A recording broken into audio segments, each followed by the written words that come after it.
Friend, welcome to my YouTube channel success की 95 में मैं माया सिंह। आज हम आपके लिए लाए हैं हिंदी व्याकरण, जिसमें एक महत्वपूर्ण टॉपिक है रस का। तो आइए शुरू करते हैं। पिछले वीडियो में हमने बताए थे रस की परिभाषा और रस के अंग। तो रस के कितने अंग होते हैं? 4 अंग।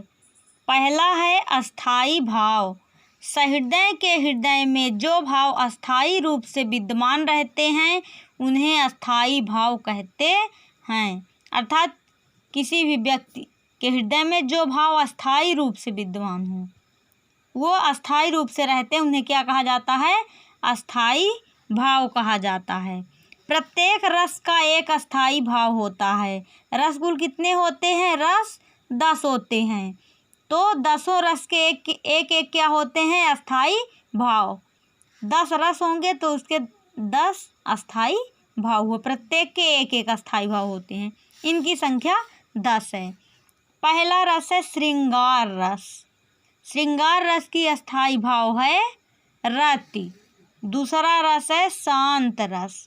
शांत रस की अस्थाई भाव निर्वेद। तीसरा रस है करुण रस। करुण रस का अस्थाई भाव शोक। चौथा रस है हास्य रस। हास्य रस का अस्थाई भाव हास। पांचवा रस है वीर रस। वीर रस का अस्थाई भाव उत्साह। छठा रस है रौद्र रस। रौद्र रस का अस्थाई भाव क्रोध।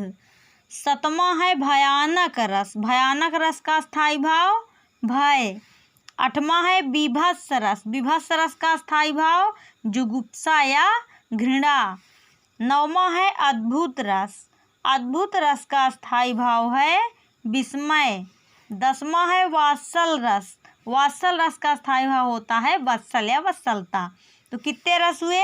10 रस, और प्रत्येक के एक अस्थाई भाव, अर्थात 10 अस्थाई भाव हुए।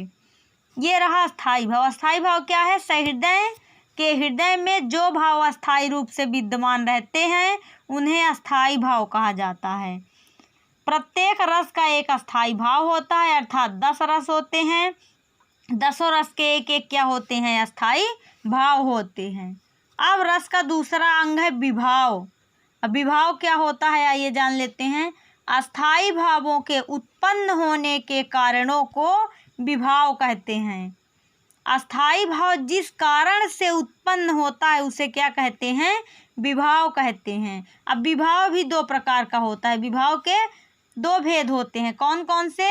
पहला आलंबन और दूसरा उद्दीपन। आलंबन क्या है? जिसके प्रति अस्थाई भाव उत्पन्न हो। जिसके प्रति अस्थाई भाव उत्पन्न हो वह क्या कहा जाता है? आलंबन कहलाता है। आलंबन के भी 2 अंग होते हैं, आश्रय और विषय। आश्रय क्या है?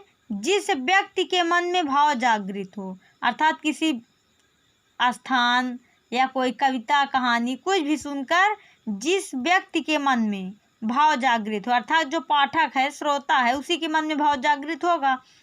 तो जिस व्यक्ति के मन में, वही क्या है? आश्रय है। जिस व्यक्ति के मन में भाव जागृत हो वही क्या है? आश्रय है। जैसे कि कोई उदाहरण ले लेते हैं, वहाँ पे क्या होता है कि कोई भी है, अगर उसके मन में भाव जागृत हुआ वही क्या कहा जाएगा? आश्रय। और विषय क्या है? जिसको देखकर मन में भाव जागृत हो। जिसको देखकर मन में भाव जागृत हो वह क्या कहा जाता है? विषय। आश्रय क्या है? जिस व्यक्ति के मन में भाव जागृत हो, अर्थात किसी व्यक्ति के मन में जो भाव जागृत हुआ वह क्या है? आश्रय है। और जिस चीज़ को देखकर मन में भाव जागृत हुआ वह चीज़ या वस्तु वह क्या कहे जाएगी? विषय। फ्रेंड्स, यदि आपको ये वीडियो पसंद है तो लाइक कीजिए। हमारे चैनल सक्सेस की 95 को सब्सक्राइब कीजिए। Thank you.